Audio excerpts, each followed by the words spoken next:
प्यारे बच्चों, आज का क्लास बहुत ही ज्यादा इम्पोर्टेंट है आप सभी बच्चों के लिए, क्योंकि आज के क्लास में हम लोग पढ़ने वाले हैं क्लास 12th हिंदी का 50 मोस्ट इम्पोर्टेंट ऑब्जेक्टिव क्वेश्चन।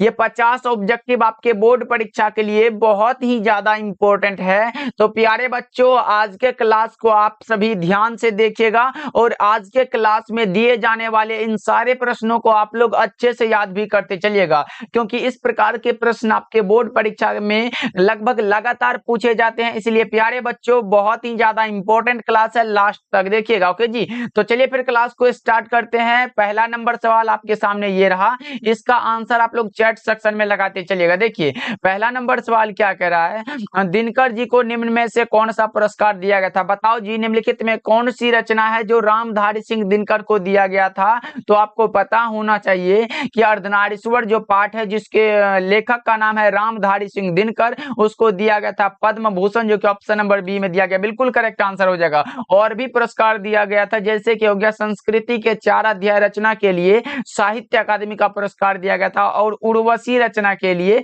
भारतीय ज्ञानपीठ पुरस्कार दिया गया था। इसको भी आप लोग याद रखिएगा। ओके, चलिए फिर दूसरा नंबर सवाल को देखते हैं। ये रहा आपके सामने, सही आंसर को चैट सेक्शन में लगाते चलिएगा। देखिए दूसरा नंबर सवाल क्या कह रहा है, अर्धनारीश्वर कल्पित रूप है। बताओ जी, अर्धनारीश्वर जो पाठ है वो किसका किसका कल्पित रूप है। शिव और पार्वती का, राम और सीता का, राधा और कृष्ण का, या फिर विष्णु और लक्ष्मी का। तो मैंने बता चुका है भाई, कई बार बता चुका है कि अर्धनारीश्वर शंकर और पार्वती का कल्पित रूप है, यानी कि शिव और पार्वती का। ऑप्शन ए सही जवाब हो जाएगा। मैंने बताया कि अर्धनारीश्वर के लेखक कौन है, तो रामधारी सिंह दिनकर। इसको भी आप लोग याद रखिएगा, बहुत ही इंपॉर्टेंट है भाई, एकदम याद कर लो आप सब, रामधारी सिंह दिनकर याद रखना आप सब। ओके, चलिए फिर नेक्स्ट सवाल की ओर बढ़ते हैं। तीसरा नंबर सवाल ये रहा आपके सामने, मात्र 50 ऑब्जेक्टिव है, सारे प्रश्नों को याद करते चलें। देखिए विवाह शब्द है, विवाह कौन सा शब्द है, स्त्रीलिंग है, पुल्लिंग है, उभयलिंग है, या इनमें से कोई नहीं। विवाह जो है वो कौन सा शब्द है, बताओ आप लोग फटाफट से। तो ये पुल्लिंग शब्द है, ऑप्शन नंबर बी आपका सही जवाब हो जाएगा। 3 का बी जितने भी बच्चे लगा रहे हो उसका सही जवाब हो जाएगा। चलिए फोर्थ नंबर सवाल देखिए क्या करें, शिक्षा शब्द क्या है। शिक्षा जो शब्द है वो क्या है, तो शिक्षा जो हमारा होता है वो स्त्रीलिंग होता है। क्या स्त्रीलिंग होता है, ऑप्शन ए सही जवाब हो जाएगा। 4 का ए हो जाएगा बच्चा पार्टी। सारे प्रश्नों को याद करते चलो आप लोग। चलिए पांचवा नंबर सवाल देखते हैं क्या कर रहा है, निम्नलिखित में कौन जातिवाचक संज्ञा नहीं है। बताओ जी, निम्नलिखित में कौन सी संज्ञा है जो जातिवाचक संज्ञा का उदाहरण नहीं है। पुस्तक है, पशु है, मकान है, या फिर आगरा है। तो पुस्तक मैंने बताया कौन सा, तो ये जातिवाचक है, पशु भी जातिवाचक है और मकान भी जातिवाचक है, लेकिन ये आगरा जो है इस संसार में सिर्फ एक ही होगा। इसलिए करेक्ट आंसर कौन सा हो जाएगा, तो ऑप्शन नंबर डी बिल्कुल करेक्ट आंसर है। आगरा मतलब हम उसी आगरा का बात कर रहे हैं जहां का हम लोग सोच रहे हैं कि वो आगरा है। तो भाई जो प्रोफेशनल जो कि होता है कि जो एक हो, जैसे कि महात्मा गांधी, तो महात्मा गांधी किस महात्मा गांधी का बात कर रहे हैं, कोई जन्म लिया उसका नाम महात्मा गांधी हुआ, वो नहीं भाई। जो महात्मा गांधी है हमारे, उसका हम लोग बात करें। तो भाई जो एक होता है उसको हम लोग क्या बोलते हैं, तो व्यक्तिवाचक बोलते हैं। इसलिए correct answer option number D correct answer हो जाएगा, जो कि जातिवाचक संज्ञा नहीं है। चलिए 6 नंबर सवाल देखिए, रक्षाबंधन शब्द कौन सी संज्ञा। रक्षाबंधन में कौन सा संज्ञा है, तो साल में, पूरे साल में एक बार आता है, तो कौन सा होगा, तो व्यक्तिवाचक संज्ञा करेक्ट आंसर हो जाएगा, क्योंकि ये विशेष पर्व का नाम है ना भाई। जिस शब्द से किसी विशेष व्यक्ति, विशेष स्थान, विशेष मतलब विशेष चीजों का बोध होता है, उसे हम लोग व्यक्तिवाचक संज्ञा कहते हैं। ऑप्शन ए सही जवाब हो जाएगा। अब पूछोगे सर एग्जाम्पल में कुछ लिख दो, जैसे कि अगर जनवरी लिख दूं मैं, तो साल भर का एक महीना है भाई, प्रोफेशनल महीना है, मतलब जनवरी तो आएगा, तो ये हो जाएगा हमारा व्यक्तिवाचक संज्ञा। और भी ले लो, भारत ले लो भाई, भारत एक है तो ये हो व्यक्तिवाचक संज्ञा हो जाएगा। और भी कुछ बोल सकते हो, सचिन तेंदुलकर हो गया, विराट कोहली हो गया, ये सारे के सारे क्या है, तो व्यक्तिवाचक है, याद रखिएगा आप लोग। चलिए 7 नंबर सवाल देखिए क्या करें, अग्नि शब्द का तद्भव रूप क्या होगा। तद्भव रूप पूछा गया, अग्नि का आग होता है भाई, ऑप्शन नंबर डी बिल्कुल करेक्ट आंसर हो जाएगा। याद रखोगे आप लोग, 7 का डी बिल्कुल सही जवाब है, याद रखना आप सब। चलिए 8 नंबर सवाल देखिए क्या कह रहा है, हिंदी में ह्रस्व स्वर कितने होते हैं। हिंदी में ह्रस्व स्वर जो होते हैं वो कितने होते हैं, तो गिनते जाओ भाई। एक हो गया अ, और दूसरा हो गया हर्षई होता है, और तीसरा कौन सा होता है, ऊ होता है, और कौन सा होता है, तो री होता है। तो कितना हुआ समझ लो, गिन लो, कौन सा, 1 हुआ, 2 हुआ, 3 हुआ और 4 हुआ, मतलब ऑप्शन नंबर बी आपका सही जवाब हो जाएगा। 8 का बी कितने बच्चे लगा रहे हो, फटाफट से लगाते चलो। चलिए 9 नंबर सवाल देखिए, ये रहा आपके सामने, बता दो भाई, बहुत ही इंपॉर्टेंट क्वेश्चन आज के क्लास में, मात्र 50 50 ऑब्जेक्टिव है जो कि क्वेश्चन बैंक से सिलेक्ट किया गया है।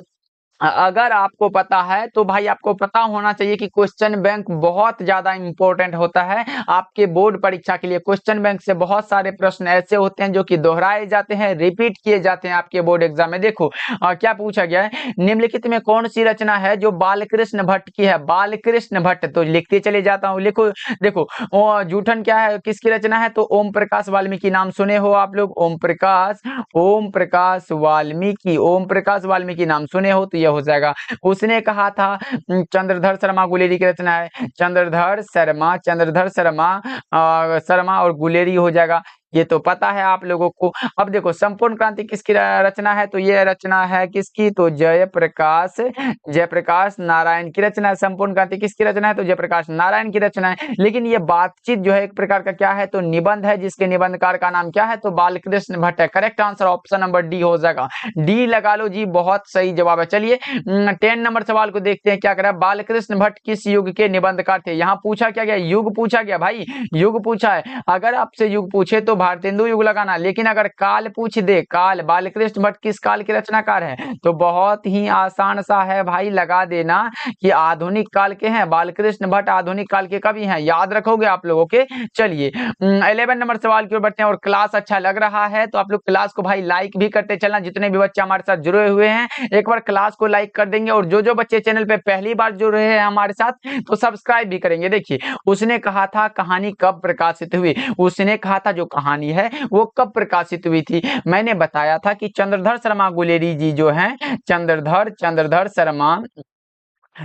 शर्मा गुलेरी जी जो है हमारे, वो क्या है? तो 3 कहानियां लिखे थे। कौन सा? एक लिखे थे उसने कहा था, क्या? एक लिखे थे उसने कहा था। दूसरा कौन सा है? तो हमारा हो जाएगा सुखमय जीवन हो जाएगा, दूसरा हो जाएगा सुखमय जीवन। और तीसरा कौन सा है? तो बुद्धू का कांटा। भाई राइटिंग पर मत जाना क्योंकि स्पीड में है, 50 ऑब्जेक्टिव कराना है। देखो बुद्धू का कांटा, राइटिंग को मत देखना, आप लोगों का राइटिंग वैसे आप लोग से अच्छा ही होगा। देखो उसने कहा था कहानी कब प्रकाशित हुई थी? तो यह हुआ था 1915 में, यहाँ लिख दे रहा हूँ 1915 में। अब पूछोगे सुखमय जीवन तो 1911 में, और बुद्धू का कांटा भी 1911 में हुआ था। इसको भी आप लोग याद रख लो भाई, तीनों में से अगर कोई एक भी आया तो आप लोग छोड़ के नहीं आओगे, ये मेरा गारंटी है, बस इसको याद कर लो। ओके जी, कॉपी में जगह है तो लिख भी लो। उसने कहा था कहानी कब प्रकाशित हुआ था? 1915 में, याद रखोगे आप लोग। चलिए अगले प्रश्न की ओर बढ़ते हैं। किसे लोकनायक के नाम से जाना था? किसको लोकनायक के नाम से जानते हैं भाई? बिल्कुल आसान सा सवाल आपसे पूछा जा रहा है, बताओ जी। ऐसा ही तो प्रश्न आपके बोर्ड एग्जाम में पूछे जाते हैं, तो घबराने की क्या बात है। हिंदी में आप लोगों को 100 में 100 दिलाने की गारंटी मैं लेता हूं। बस आप लोग को जितना मैं पढ़ा रहा हूं ना उसको याद करते चलना, बिल्कुल याद करते चलना, एक भी प्रश्न को छोड़ना मत। देखो किसे लोकनायक के नाम से जानते हैं? तो जयप्रकाश नारायण को। ऑप्शन नंबर बी आपका सही जवाब हो जाएगा, बिल्कुल सही जवाब हो जाएगा। चलिए 13 नंबर सवाल देखिए क्या करें। जयप्रकाश नारायण के बचपन का क्या नाम था? बताओ जी, जयप्रकाश नारायण के बचपन का क्या नाम था?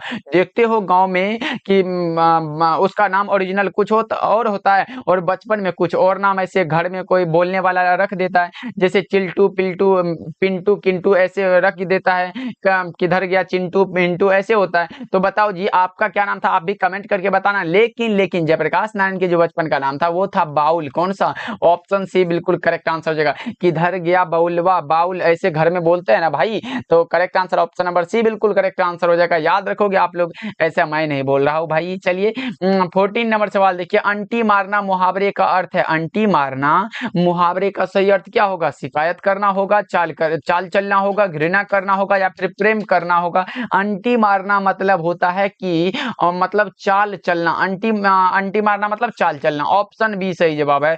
14 का बी जितने भी बच्चे लगाए हो उसका करेक्ट हो जाएगा। चलिए 15 नंबर सवाल को देखते हैं, ये रहा आपके सामने, इसका राइट आंसर बता दो। अंधे की लकड़ी, अंधे की लकड़ी मुहावरे का अर्थ क्या होता है? अंधे की लकड़ी मतलब बिल्कुल मतलब एकमात्र सहारा।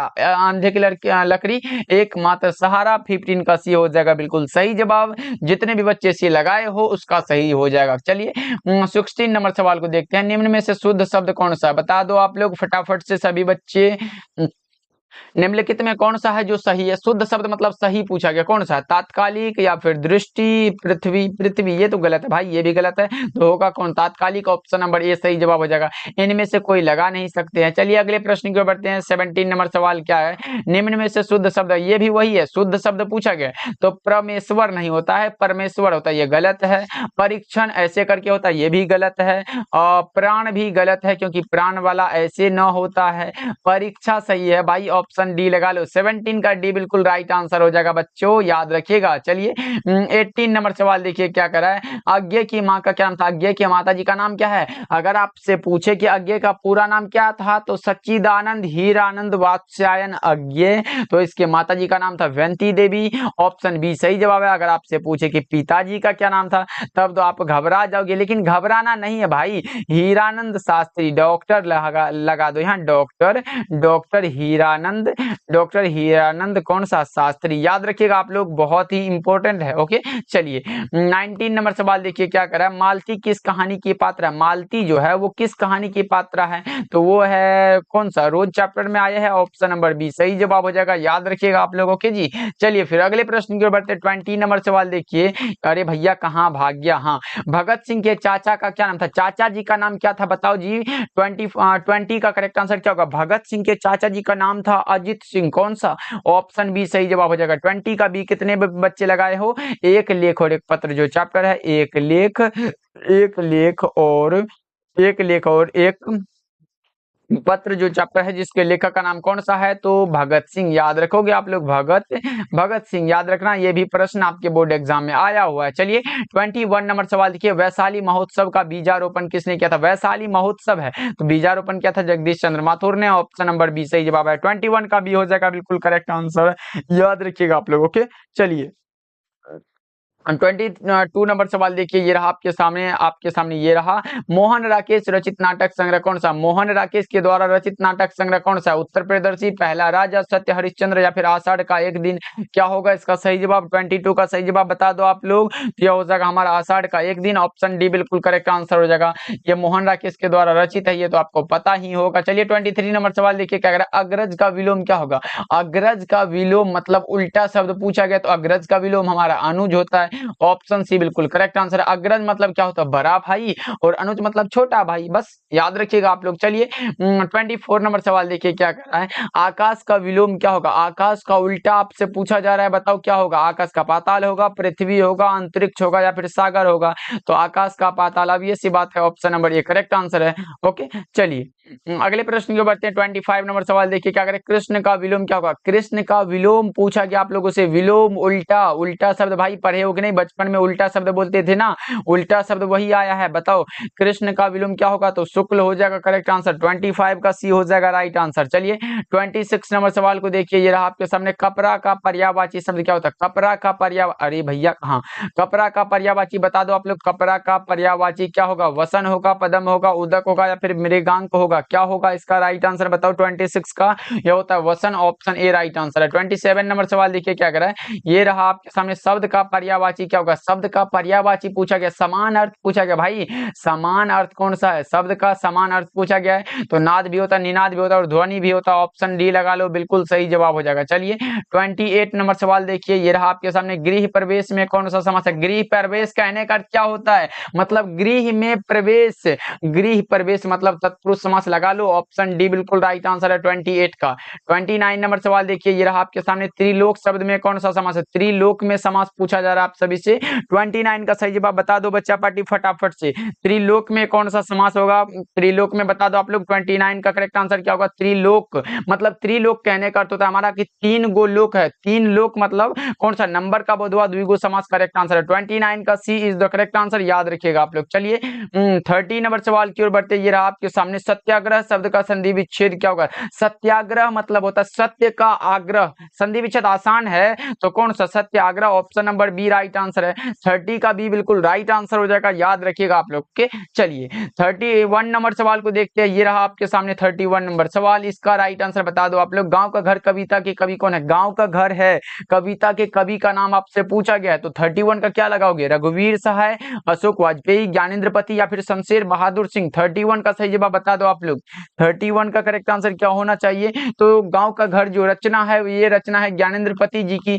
अब पूछोगे कि सर अगर ऑप्शन नंबर ए रघुवीर सहाय जो है इसकी रचना का क्या नाम है, तो लो ना मैं बता देता हूं, अधिनायक चैप्टर पढ़े हो, अधिनायक जो रचना है ये रघुवीर सहाय की रचना। अशोक वाजपेयी हार जीत चैप्टर जो है, हार जीत, ये अशोक वाजपेयी की रचना है। और ऊषा जो चैप्टर है, ऊषा शमशेर बहादुर सिंह की रचना है, इसको भी आप लोग याद रखोगे। ऊषा चैप्टर हम लोग प्रकृति वर्णन से संबंधित कविता मानते हैं। प्रकृति वर्णन से संबंधित कविता कौन सा है? तो वो है ऊषा, याद रखिएगा आप लोग। चलिए 32 नंबर सवाल देखिए क्या कह रहा है। सुकून की तलाश क्या है? सुकून की तलाश क्या है बताओ?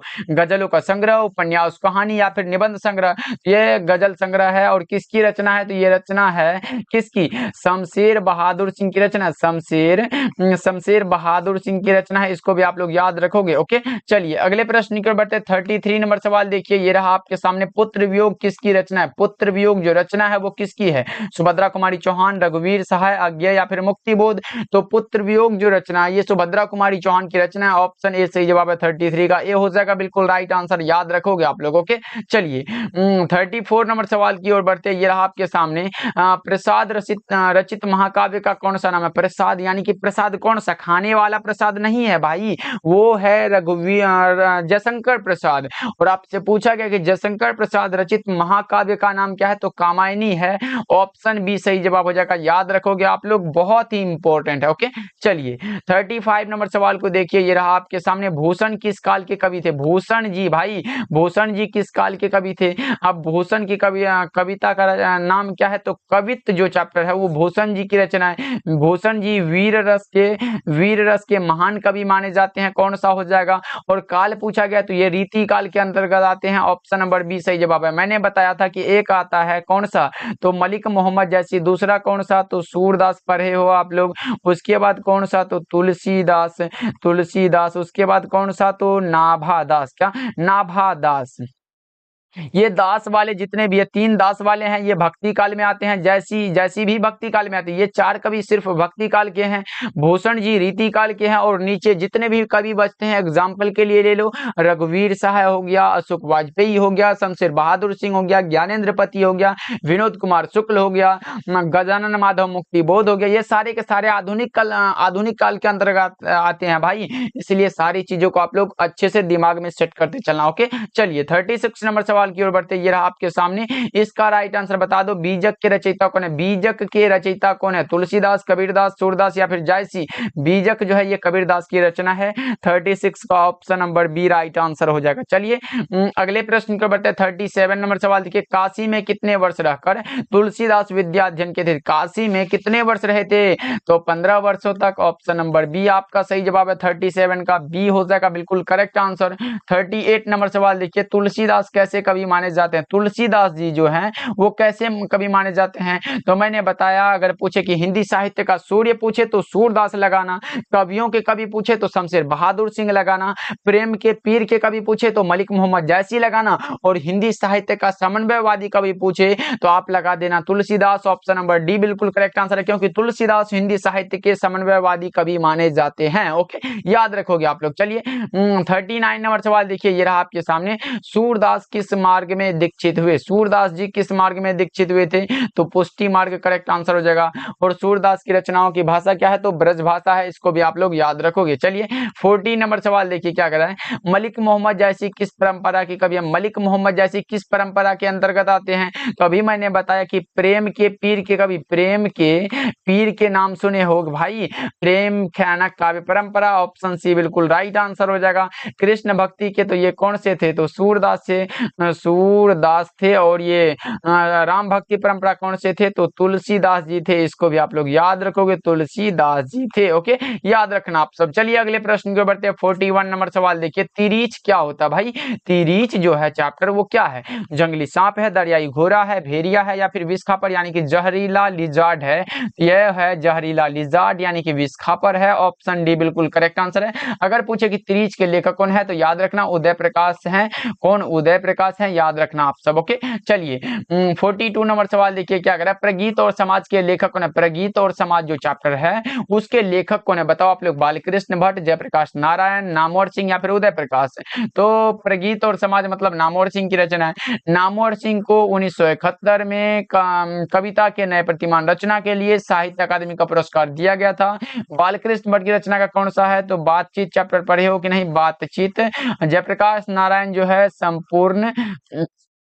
संपूर्ण क्रांति जो चैप्टर है ये जयप्रकाश नारायण की रचना है। और तिरीच जो चैप्टर है, तिरीच, ये उदय प्रकाश की रचना है बच्चा पार्टी। इसको भी आप लोग याद रखिएगा। चलिए 43 नंबर सवाल की ओर बढ़ते। ये रहा आपके सामने।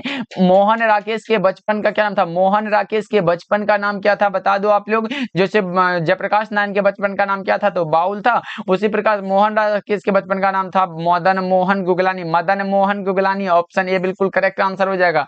याद रखिएगा आप लोग। चलिए 44 नंबर सवाल देखिए, स्वागत में कौन सा उपसर्ग है? स्वागत मतलब सुजोर आगत। उपसर्ग पूछा गया भाई, उपसर्ग हमारा पहले लगता है तो सुजोर आगत। ऑप्शन नंबर डी बिल्कुल करेक्ट आंसर है। और प्रत्यय पूछ देता, अगर प्रत्यय रहता तो भाई लास्ट में लगता, लेकिन उपसर्ग है तो हमारा पहले आ जाता। चलिए 45 नंबर सवाल को देखते हैं। प्रतिकूल में कौन सा उपसर्ग है? प्रति और कुल है, तो यहां से काट दो ना। प्रति हमारा उपसर्ग हो जाएगा और कुल तो एक शब्द है ही, तो ऑप्शन बी लगा लो। चलिए 46 नंबर सवाल को देखते हैं। टिकाऊ शब्द में कौन सा प्रत्यय? टिक और आऊ। टिक जो है और कौन सा? टिक प्लस आऊ। टिक प्लस आऊ तो मतलब टिकाऊ। आऊ हमारा प्रत्यय हो जाएगा। ऑप्शन ए बिल्कुल करेक्ट आंसर है 46 का। याद रखोगे आप लोग? Yes no? चलिए 47 नंबर सवाल देखिए, ये रहा आपके सामने। इसका राइट आंसर बताओ। अर्थ के विचार से संज्ञा के कितने भेद होते हैं? संज्ञा भाई कितना बार बता चुका है मैं कि संज्ञा 5 प्रकार के होते हैं। संज्ञा 5 प्रकार के होते हैं। अब पूछोगे सर कौन कौन, तो पहला यहाँ पे लिख दे रहा हूं। एक होता है, यहाँ पे थोड़ा सा छोटा कर दिया जाए। अब एक लिख दे रहा हूं, कौन सा? एक होता है हमारा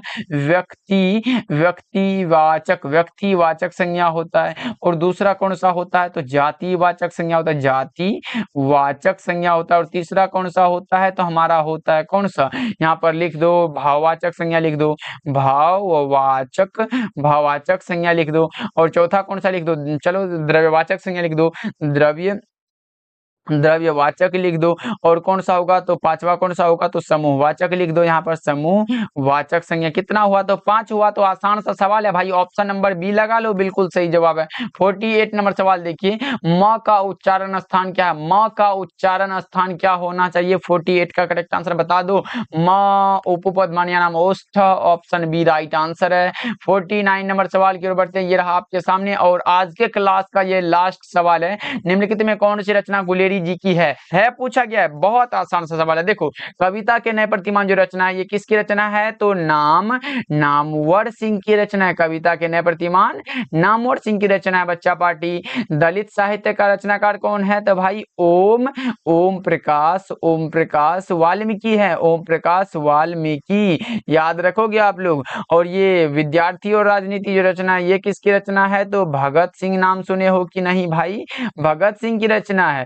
और पुरानी हिंदी चंद्रधर शर्मा गुलेरी की रचना है। ऑप्शन डी बिल्कुल राइट आंसर हो जाएगा। याद रखिएगा। ओके, चलिए फिर ओके भाई 50 ऑब्जेक्टिव और है। वो भाई एक और बचा हुआ है, चलो इसको भी देख लेते हैं। देखो, जायसी ने अपने एक आंख की उपमा किससे किया? जायसी मतलब मलिक मोहम्मद जायसी जी जो हैं वो उन्होंने अपने एक आंख की उपमा किससे की है? ये दर्पण से किया है। ऑप्शन नंबर बी बिल्कुल करेक्ट आंसर है। एक नैन कवि मोहम्मद गुनी सोई भी मोहा जेई कवि सुनी, यानी कि मलिक मोहम्मद जायसी के एक ही नैन है, आंख है, लेकिन फिर भी वो गुणवान है। इसको भी आप लोग याद रखिएगा। ओके जी, तो चलिए आज का क्लास आपको कैसा लगा कमेंट करके बताइएगा। मिलते हैं फिर अगले क्लास में। कितना सही हुआ ये भी कमेंट करिएगा, यानी कि 50 ऑब्जेक्टिव में आपका सही कितना हुआ ये भी कमेंट करके बताना आप लोग। ओके जी, मिलते हैं अगले क्लास में।